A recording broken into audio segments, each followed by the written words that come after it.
माननीय प्रधानमंत्री मोदी जी का प्रतीक चिन्ह देकर स्वागत करें। माननीय जिला अध्यक्ष बहराइच।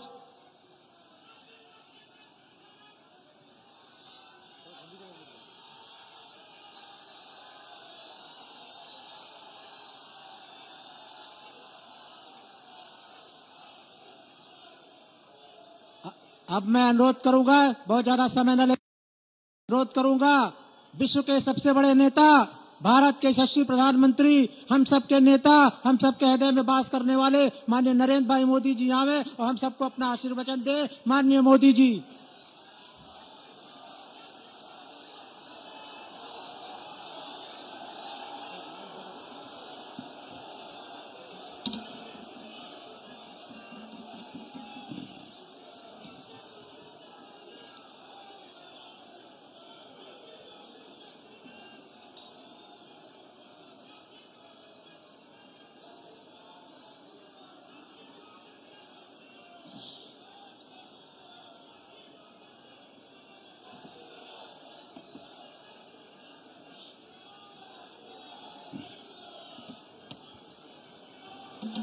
भारत माता की, भारत माता की।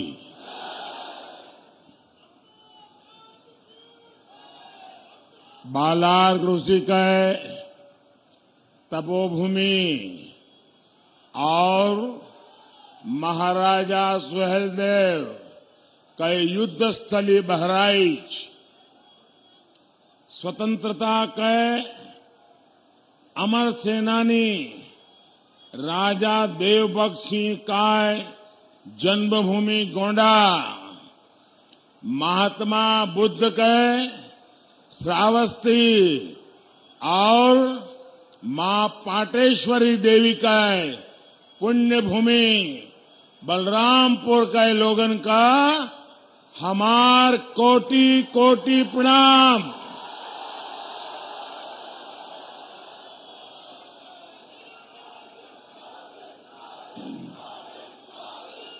सबसे पहले तो मुझे पहुंचने में विलंब हुआ, इसके लिए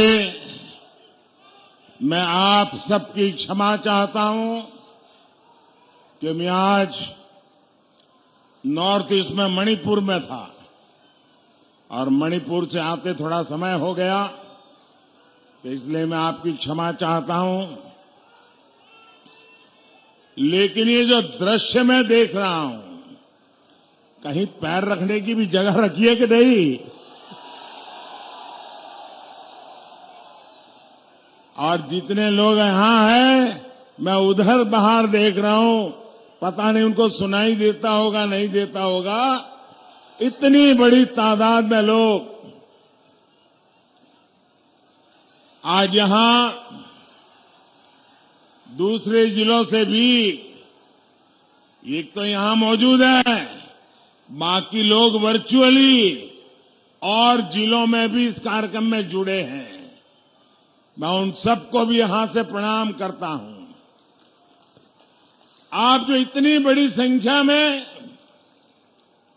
हम सबको, भारतीय जनता पार्टी को आशीर्वाद देने आए हैं, उससे साफ है कि यूपी चुनाव में इस बार भी जीत का चौका लगने वाला है। चौका।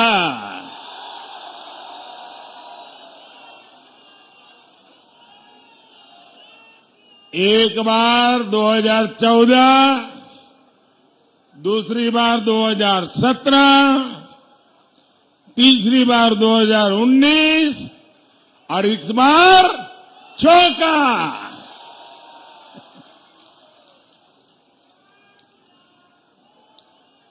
यूपी के लोग 22 में भी गौर परिवारवादियों को हराने के लिए फैसला कर चुके हैं। भाई और बहनों,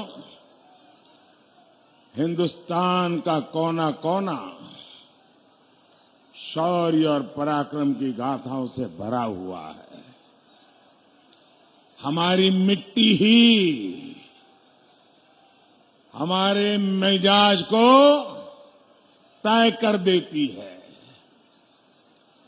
हमारी मिट्टी ही हमारा व्यक्तित्व रच देती है। जिस धरती पर हम हैं, ये धरती ही महाराजा सुहेलदेव के पराक्रम की महक लिए हुए है। पिछले वर्ष मुझे उनके स्मारक के शिलान्यास का भी सौभाग्य मिला। इस स्मारक में उनकी भव्य प्रतिमा भी लगाई जाएगी। साथियों, आप देख रहे हैं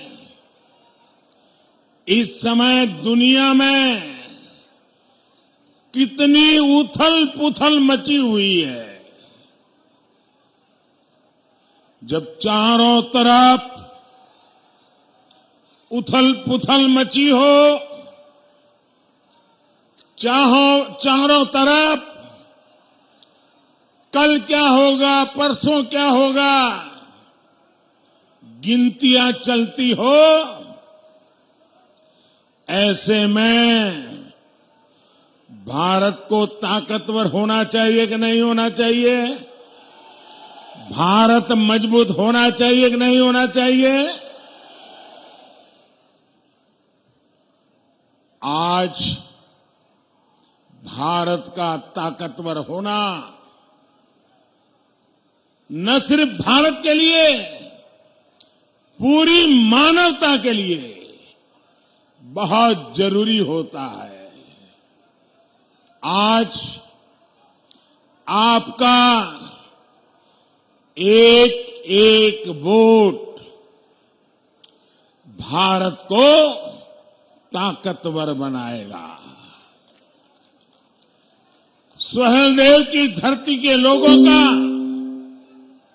एक एक वोट देश को मजबूती देगा। आप देखिए, स्कूल में भी कोई ढीला ढाला टीचर हो तो स्टूडेंट को पसंद आता है क्या? जरा जोर से बताइए। ढीला ढाले मास्टर जी हो तो बच्चों को पसंद आता है क्या? बच्चों के परिवारजनों को पसंद आता है क्या? माँ भी चाहते हैं ना कि टीचर मजबूत होना चाहिए। चाहते कि नहीं चाहते? आपके इलाके में दरोगा भी बिल्कुल ढीला ढाला हो तो किसी को पसंद आता है क्या? दरोगा भी मजबूत चाहिए, ऐसा आपको लगता है कि नहीं लगता है?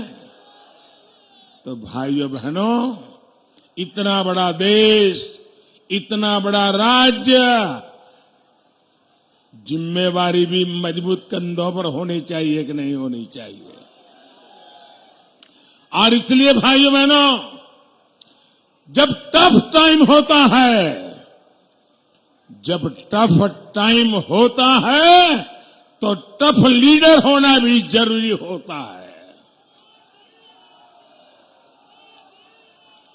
साथियों, हमने तमाम संघर्षों से लोहा लेते हुए आजादी से यहां तक का सफर तय किया है। हर भारतीय का ध्येय एक विकसित, समृद्ध भारत है।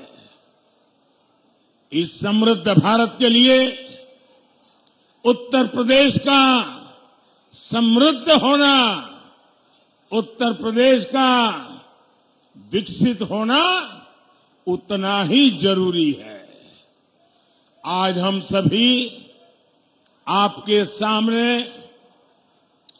इसी महायज्ञ के लिए आपका सहयोग मांगने आए हैं। उत्तर प्रदेश आज विकास के जिस रास्ते पर चल पड़ा है, उसमें डबल इंजन की सरकार उतनी ही जरूरी है। साथियों, मैंने 2014 से लेकर 2017 तक इन गौर परिवारवादियों का,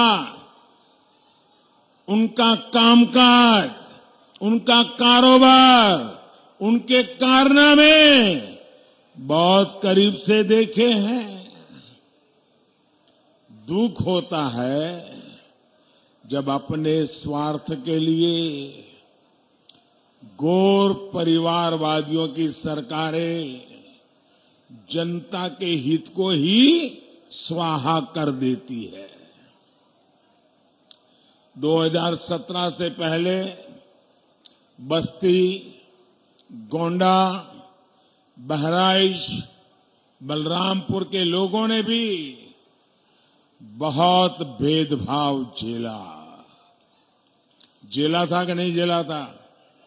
आपके साथ भेदभाव होता था कि नहीं होता था?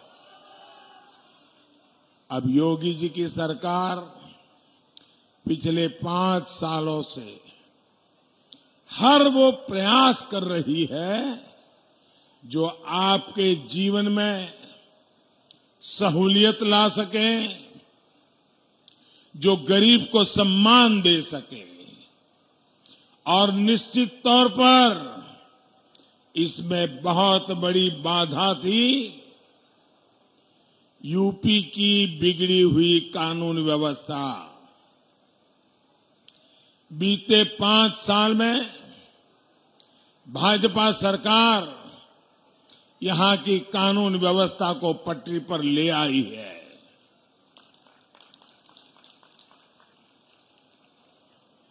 वो जो आपके हक की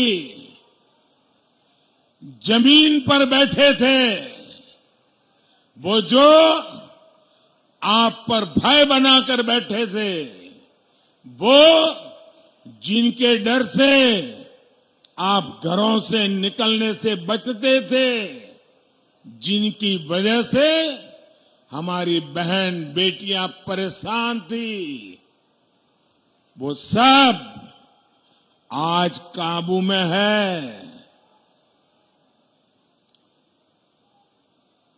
लेकिन अभी ये पूरी तरह न सुधरे हैं न समझे हैं। वो मौके की तलाश में है। अभी वो अंतिम सांस ले रहे हैं। अगर दोबारा इनको मौका मिल गया तो उनकी जान में जान आ जाएगी। आने देना है क्या? आने देना है क्या? भाइयों बहनों, ये जो समझ नहीं रहे हैं, अभी भी सुधरे नहीं है, अभी भी आखिरी सांस ले रहे हैं और बदले का भाव लेके बैठे हैं, उनको दोबारा खड़े नहीं होने देना है। साथियों, भाजपा सरकार के प्रयासों की वजह से अब उत्तर प्रदेश में डर का माहौल दूर हो रहा है। और डर उनको लग रहा है जो दशकों तक निर्दोषों को डराते रहते थे, वो आज डर के मारे कांप रहे हैं। आपके लिए आगे बढ़ने के रास्ते खुल रहे हैं, नए रास्ते बन रहे हैं। आप बच्चे को अच्छी शिक्षा देना चाहते हैं, इसलिए भाजपा सरकार स्कूलों की स्थिति सुधार रही है। आप अपने बच्चों को उच्च शिक्षा देना चाहते हैं, इसलिए भाजपा सरकार हर जिले में मेडिकल कॉलेज खोल रही है, नए इंजीनियरिंग संस्थान बना रही है, आईटीआई पॉलिटेक्निक में सीटें बढ़ा रही है। आप अपनी दुकानदारी करना चाहते हैं, अपना कारोबार शुरू करना चाहते हैं, इसलिए भाजपा सरकार मुद्रा योजना के जरिए आपको बैंकों से आर्थिक मदद दे रही है। स्टार्टअप योजना के जरिए आपको पैसा दे रही है। आप चाहते हैं कि इलाज पर खर्च कम हो, बेहतर इलाज की सुविधा मिले, इसलिए भाजपा सरकार आयुष्मान योजना के तहत 5 लाख रुपए तक के मुफ्त इलाज की सुविधा दे रही है। गांव देहात में भी हेल्थ और वेलनेस सेंटर बनवा रही है। सामान्य मानवी के जीवन के हर पड़ाव, उसकी हर जरूरत, उसको ध्यान में रखकर हमारी सरकार योजनाएं लागू कर रही है। और ये सब काम बिना भेदभाव हो रहा है, बिना तुष्टीकरण किए हो रहा है। और यही तो है सबका साथ, सबका विकास, सबका विश्वास और सबका प्रयास।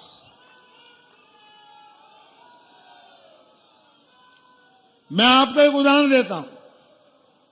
साथियों, आप सभी को पता है कि गरीब के घर में अनहोनी हो जाए, कोई दुर्घटना हो जाए तो उस परिवार पर क्या बीतती है। पैसे की कमी तो गरीब के जीवन पर दोहरा संकट ला देती है। गरीब की इसी तकलीफ को समझते हुए हमारी सरकार ने प्रधानमंत्री जीवन ज्योति बीमा योजना और प्रधानमंत्री सुरक्षा बीमा योजना शुरू की थी। और हमने प्रीमियम कितना रखा था? एक योजना के लिए सिर्फ 90 पैसे, यानी एक चाय की कीमत से भी बहुत कम, एक कप चाय से भी कम कीमत में रोज का 90 पैसा आपका बीमा उतारना। और दूसरी योजना के लिए हमने इन्हें कहा, कितना था? 1 महीने का 1 रुपया, 1 महीने का 1 रुपया। इन योजनाओं के माध्यम से हमने गरीब को 2-2 लाख रुपए का सुरक्षा कवर दिया। 2-2 लाख रुपया। आज यूपी के 4.5 करोड़ से ज्यादा मेरे गरीब भाई बहन इस योजना से जुड़े हुए हैं। और आपको खुशी होगी, इस सुरक्षा की वजह से भी यूपी के गरीब परिवारों को बीते वर्षों में करीब 1,000 करोड़ रुपए की मदद उनके खाते में सीधी पहुंची है। 1,000 करोड़ रुपया। हमारी सरकार संकट के समय कभी भी किसी का साथ नहीं छोड़ती, बल्कि गरीब परिवार का संबल बन करके खड़ी रहती है। भाई और बहनों, गरीबों के लिए सरकार की इसी संवेदनशीलता को आपने इस कोरोना के काल में भी देखा है, महसूस किया है। हम सबको पता है पूरी दुनिया में कितनी बड़ी भयंकर महामारी आई है। 2 साल हो गए। पूरी मानव जात, दुनिया का हर देश, अमीर हो गरीब हो, हर कोई 100 साल की ये भयंकर बीमारी के चपेट में आया हुआ है। ये संकट हमारे देश पर भी बहुत गहरा, लेकिन ऐसे संकट के समय हमारी सरकार हाथ पर हाथ धर करके नहीं बैठी। क्या करे, पूरी दुनिया में हुआ है, ये तो वायरस है, आने ही वाला है। हम रोते नहीं रहे, बैठे नहीं रहे, हमने एक के बाद एक इस समस्या के सामने रास्ते खोजते रहे, देश के लोगों की जिंदगी बचाने के लिए लगे रहे। ऐसे कालखंड में कोई भी गरीब भूखा न रहे, किसी गरीब के घर में चूल्हा न जले, कोई गरीब का संतान रात को भूखे पेट सो न जाए, इसलिए हमारी सरकार अन्न के भंडार खोल दिए। दोस्तों, अन्न के भंडार खोल दिए। पूरे देश में, दुनिया को भी अचंभ होता है, 80 करोड़ लोगों को करीब करीब 2 साल से मुफ्त में राशन मिल रहा है, और हमारे उत्तर प्रदेश में 15 करोड़ लोगों को मुफ्त में राशन पहुंचा है। भाइयों बहनों,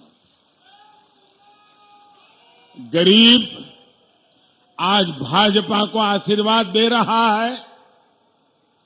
इसी संकट के समय हमारी सरकार ने इस बात पर जोर दिया कि कोई भी गरीब, हिंदुस्तान का कोई भी नागरिक, अमीर हो या गरीब हो, उच्च मध्यम वर्ग हो या निम्न मध्यम वर्ग हो, शहर में रहता हो या गांव में रहता हो, स्त्री हो या पुरुष हो, कोई भी वैक्सीन से छूट ना जाए।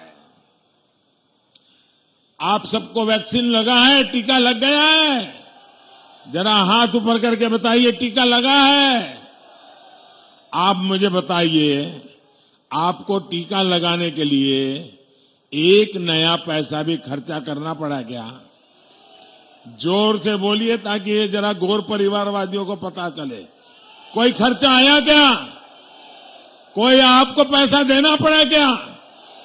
एक भी रत्ती रुपया देना पड़ा क्या? भाइयों बहनों, इतना बड़ा सेवा काम, इतना बड़ा देश, और इतने कम समय में, लेकिन इन गौर परिवारवाद लोगों ने देश की जनता को गुमराह करने के लिए, आपको बहकाने के लिए दिन रात नए नए मनगढ़ंत तर्क दिए, अफवाहें फैलाई, भ्रम फैलाई। लेकिन भाइयों बहनों, आपका मेरे प्रति जो विश्वास था, आपका मेरे प्रति जो प्रेम था, उसके कारण वे सफल नहीं हो पाए, और आज हर नागरिक के तक टीका पहुंच गया। भाइयों, उन्होंने ये तक कह दिया कि वैक्सीन तो भाजपा की है। इन लोगों ने आप लोगों को उकसाया, ये तो भाजपा की वैक्सीन है, ये भाजपा के रंग वाली वैक्सीन है, ये भाजपा के कमल वाली वैक्सीन है, इसलिए वैक्सीन मत लगाओ। आपने उनकी एक भी बात नहीं सुनी, जैसे वैक्सीन में उनकी बातें नहीं सुनी है, चुनाव में भी मत सुनना। आपने हमारी बात मानी और टीका लगवाया। मैं आपका हृदय से धन्यवाद करता हूं भाइयों बहनों। और तो और, इन लोगों ने तस्वीरें दिखाकर यूपी को बदनाम करने का भी काम किया। साथियों, दशक तक हमारे यहां गरीबी हटाओ के नाम पर, समाजवाद के नाम पर सिर्फ और सिर्फ वोट बटोरे गए और बाद में धन लूटा गया। लेकिन जो इतने वर्षों तक देश की सत्ता में रहे, यूपी में जिन्होंने हमसे पहले सरकार चलाई, उन्होंने गरीब को गरीबी से लड़ने के लिए न अस्त्र दिए, न शस्त्र दिए, न उनको कोई समर्थन दिया। 2014 में जब आपने हमें अवसर दिया तो हमने इस पुरानी सोच को बदलने के लिए कदम उठाए। बैंकों के दरवाजे गरीब, दलित, पिछड़े, किसान, मजदूर, महिलाओं के लिए हमने खोलना, ऐसा ही एक बड़ा कदम था। गरीब कभी बैंक के दरवाजे तक नहीं जा सकता था। आजादी के इतने दशकों के बाद में भी नहीं जा सकता था। हमने बैंक के दरवाजे गरीबों के लिए खोल दिए दोस्तों। वरना पहले ये माना जाता था कि जिसके पास पैसा होता है वही बैंक जाता है, गरीब के पास भी बैंक खाता हो। पहले की सरकारों ने इसकी जरूरत ही नहीं समझी। ये भाजपा की सरकार है जिसने देश भर में 44 करोड़ गरीबों के जनधन खाते खुलवाए भाइयों बहनों। और इन जनधन खातों की ताकत देखिए। ये मेरा घोर विरोध करने वालों ने आंख बंद करके उस समय जनधन खाते का भी विरोध किया था, उसकी भी मजाक उड़ाई थी। बोले लोगों के पास पैसे नहीं है, खाते खुल करके क्या करेंगे, ये जनधन खाता तो ड्रामा है, ऐसे ही बैंक के कागज खराब कर रहे हैं, ऐसी ऐसी बातें बोली थी। लेकिन जनधन खातों की ताकत देखिए साथियों। बच्चों की पढ़ाई के लिए सरकारी मदद बिना बिचौलिए, बिना कट, सीधे बैंक खाते में पहुंच जाती है। पीएम किसान निधि, कोई बिचौलिया नहीं, सीधा छोटे किसानों के और हर किसान के बैंक खाते में पैसा पहुंच जाता है। फसल बेची तो पैसा सीधा बैंक खाते में आ रहा है। आज कोई सब्सिडी आनी है तो सीधे बैंक खाते में आती है। पीएम आवास का पैसा आता है तो सीधे बैंक खाते में आता है। मनरेगा का पैसा आता है तो सीधा बैंक के खाते में आ जाता है। जो पहले आपके हक पर डाका पड़ता था, बिचौलिए जो आपका पैसा खा जाते थे, उनके लिए भाजपा सरकार ने दरवाजे बंद कर दिए। साथियों, जनधन खाते के साथ जब हमने मोबाइल फोन और आधार को जोड़ा तो ये सुरक्षा चक्र और मजबूत हो गया। अब हमारे छोटे किसानों, पशुपालकों, मछली पालकों को भी जनधन खातों के कारण बैंकों से आसान ऋण मिलना संभव हो पाया है।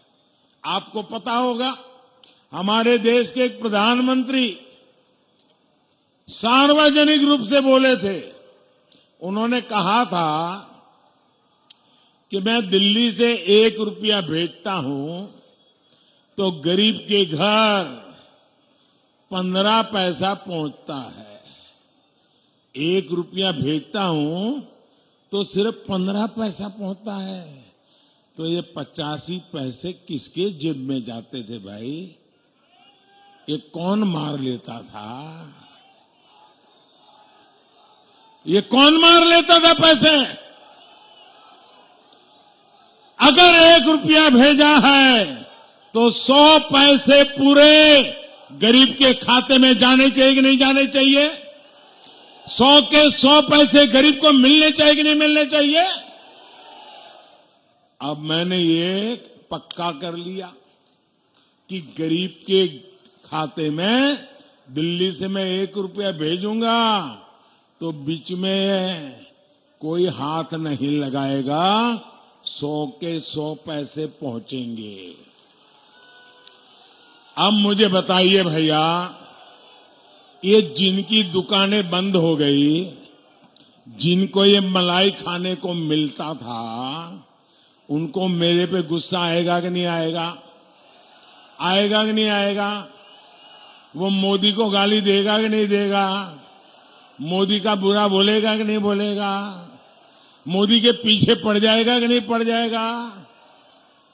मोदी ने कोई गुनाह नहीं किया, गुनाह यही है कि मलाई खाने वालों की कटकी बंद कर दी है। आप मुझे बताइए, मैंने सही किया कि गलत किया? सही किया कि गलत किया? ये करना चाहिए था कि नहीं करना चाहिए था? अगर मैंने सही किया तो आप मेरे साथ रहोगे, पूरी मुझे ताकत दोगे। आपकी जितनी ताकत मिलेगी उतने ही ताकतवर फैसले मैं करूंगा भाइयों बहनों। अब आप देखिए, हमने स्वनिधि योजना के माध्यम से रेहड़ी पटरी ठेले वालों को भी बैंकों से बिना गारंटी का लोन दिया जा रहा है। इस प्रकार के काम तभी होते हैं जब सही मायने में गरीब को सशक्त करने का इरादा मन में होता है, वरना दशकों से गौर परिवारवादी तो सिर्फ नारों से ही काम चला रहे थे। साथियों,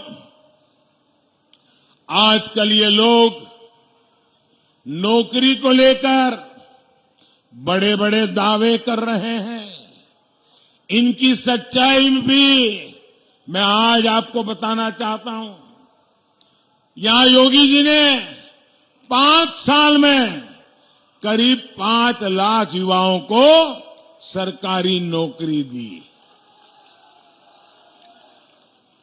जबकि योगी जी के आने से पहले 10 साल तक जो सरकारें चली, उन्होंने 10 साल में सिर्फ 2 लाख लोगों को ही काम दिया था, नौकरी दी थी भाइयों।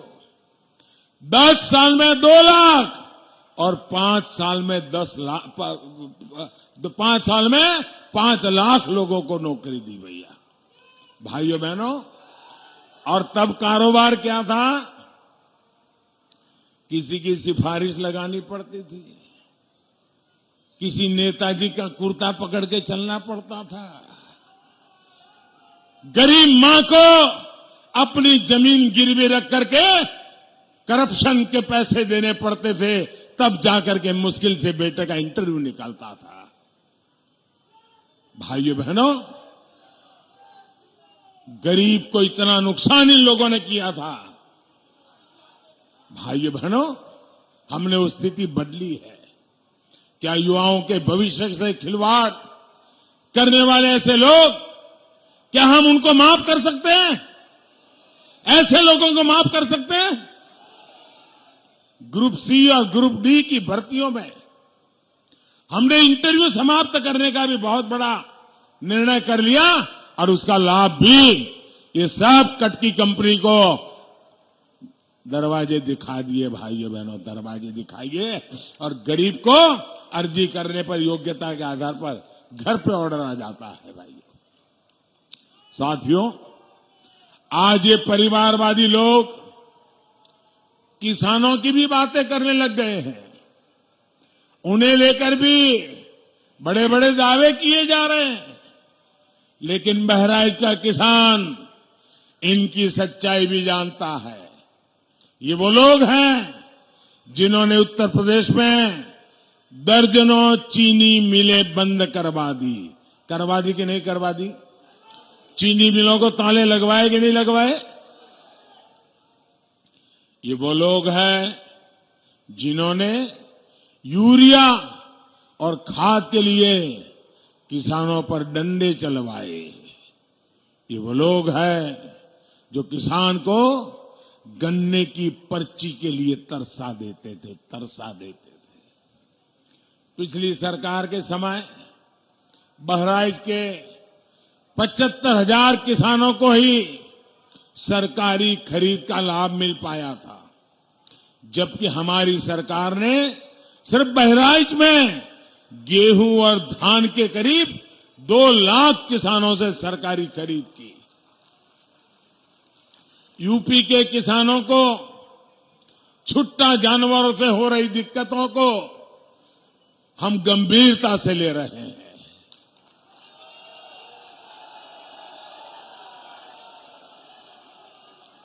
हमने रास्ते खोजे हैं दोस्तों, और मैं आपकी इस चिंता को पूरी तरह समझता हूं और मैं आपको बताता हूं, मैं रास्ता खोज करके लाया हूं दोस्तों। 10 मार्च को आचार संहिता समाप्त होने के बाद, नई सरकार बनने के बाद योगी जी के नेतृत्व में उन सारी नई योजनाओं को हम लागू कर देंगे भाइयों।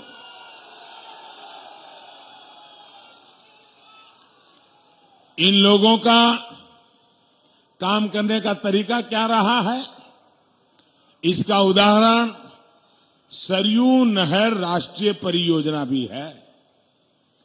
इनकी लापरवाही की वजह से ये योजना 4 दशक से भी पूरी नहीं हो पाई। 40 साल बीत गए भाइयों।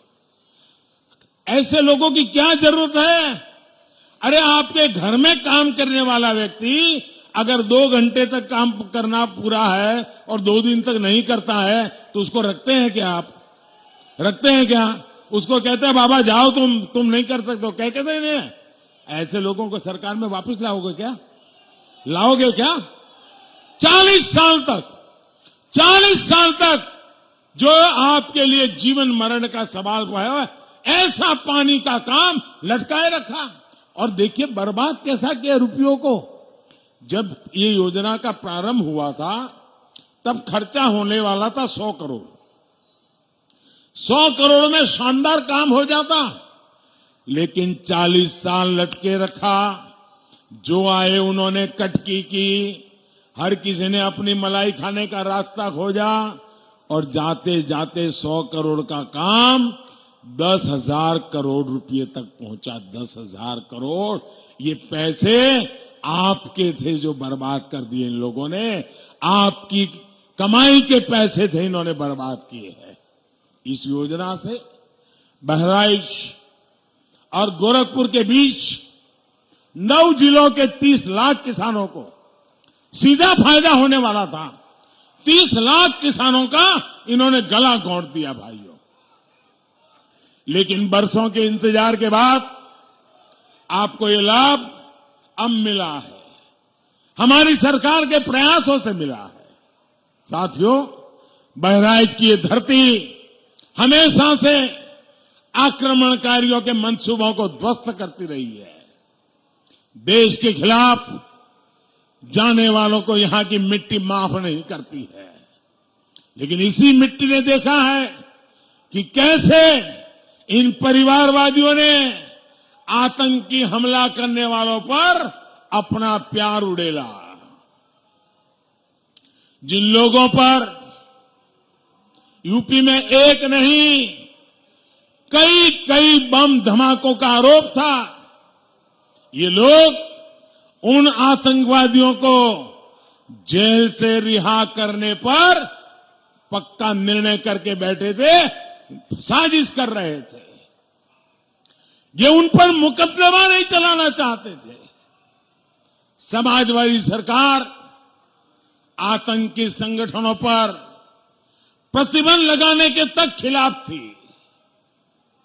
इसलिए मैं कहता हूं, जो लोग देश की नहीं सोच सकते, देश की सुरक्षा को ताक पर रखते हैं, वो यूपी का कभी भला नहीं कर सकते। भाइयों बहनों, आप मुझे बताइए, और जरा बहराइच से आवाज ऐसी निकलनी चाहिए कि गौर परिवारवादियों की नींद उड़ जाए। जवाब देंगे? आप मुझे बताइए, जो बम धमाके करके निर्दोष लोगों को मौत के घाट उतार दें, ऐसे आतंकवादियों को सजा होनी चाहिए कि नहीं होनी चाहिए? कड़ी सी कड़ी सजा होनी चाहिए कि नहीं होनी चाहिए? अगर फांसी का हुक्म होता है तो होना चाहिए कि नहीं होना चाहिए? अगर आतंकवादियों को फांसी होती है तो निर्दोष नागरिकों को उसका स्वागत करना चाहिए कि नहीं करना चाहिए? न्यायपालिका में विश्वास करना चाहिए कि नहीं करना चाहिए? आतंकवादियों के खिलाफ आवाज उठानी चाहिए कि नहीं होना चाहिए? अभी 2 दिन पहले अहमदाबाद के न्यायालय ने अनेक लोगों को फांसी की सजा सुनाई जो आतंकवादी घटनाएं करके, बम धमाके करके निर्दोषों को मार दिया था। मुझे बताइए, ये न्यायालय ने सही काम किया कि नहीं किया? ऐसा काम होना चाहिए था कि नहीं होना चाहिए था? हमें न्यायालय का सम्मान करना चाहिए कि नहीं करना चाहिए? न्यायपालिका का सम्मान करना चाहिए कि नहीं करना चाहिए? लेकिन ये चुप बैठे हैं, चुप बैठे हैं, क्योंकि उनको मालूम है अब सारा खेल जनता के सामने खुल चुका है। कौन किसकी मदद कर रहा था, ये अब उत्तर प्रदेश का बच्चा बच्चा जान गया है भाइयों।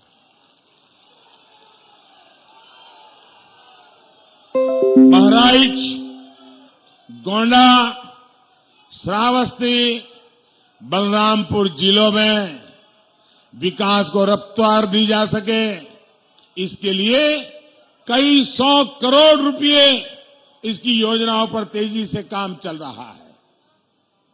बहराइच गोंडा रेल मार्ग पर इलेक्ट्रिक ट्रेन की शुरुआत का रास्ता खुल गया है। यहां नए पुल बनाना हो या फिर कनेक्टिविटी के काम, हमारी हर कोशिश उत्तर प्रदेश के विकास के लिए है। 10 मार्च के बाद हमारी सरकार ऐसे कार्यों के लिए, आपकी सेवा के लिए नई ऊर्जा के साथ जुटेगी। लेकिन भाई और बहनों, आपको ये और बात गांठ बांध लेनी है, माफियावादियों को मौका मिला तो ये लोग गांव गरीब की योजनाओं को बंद कर देंगे, बदले की भावना से बंद करेंगे। जिसको मौका पड़ेगा वो बदला लेने की ताक में है। क्या बदला लेने देंगे? बदला लेने देंगे? जो बदला लेना चाहते हैं उनको आने देंगे? ये बदला वालों को अवसर देंगे? भाइयों बहनों, कमीशन, क्राइम, कब्जेदारी, यही लोग फिर से मैदान में उतर आएंगे। इसलिए आपको ज्यादा से ज्यादा संख्या में भाजपा को वोट देना है। कमल के निशान पे बटन दबाना है। एक वोट भी छूटना नहीं चाहिए। आप मुझे बताइए, आज मैं हेलीकॉप्टर से देख रहा था, इतनी जबरदस्त भीड़, इतनी जबरदस्त भीड़, इतनी बड़ी तादाद में आप लोग आए हैं। आप थक गए होंगे। अब मन करता होगा मोदी जी आ गए, योगी जी आ गए, सभा शानदार हो गई, चलो अब सो जाते हैं। सो जाएंगे? नहीं सो जाएंगे ना, घर घर जाएंगे। ऐसे नहीं, जवाब पूरी ताकत से दो। घर घर जाएंगे, मतदाताओं को मिलेंगे, मेरी बात पहुंचाएंगे, मेरे प्रणाम उनको कहेंगे। मोदी जी आए थे, आपको नमस्ते बोला है, बता देंगे और बताएंगे मोदी जी ने आपसे कुछ मांगा है। आप उनको बताएंगे मोदी जी ने कहा है वोट डालना है, बताएंगे। कमल पे वोट डालने के लिए कहेंगे, ज्यादा से ज्यादा वोटिंग करवाएंगे। हर पोलिंग बूथ आगे निकल जाएगा, पहले से ज्यादा वोट करवाएंगे। पक्का? मैं आप पे भरोसा करूं? अरे मुझे विश्वास है दोस्तों, आपने जो सभा आज करके दिखाई है, अब इन सबको जिता करके लाएंगे, ये मुझे पूरा भरोसा है भाइयों। मेरे साथ बोलिए, भारत माता की। दोनों मुट्ठी बंद करके पूरी ताकत से बोलिए, भारत माता की, भारत माता की। सभी उम्मीदवारों से मेरी प्रार्थना है, आगे आ जाए, योगी जी भी आगे आ जाए।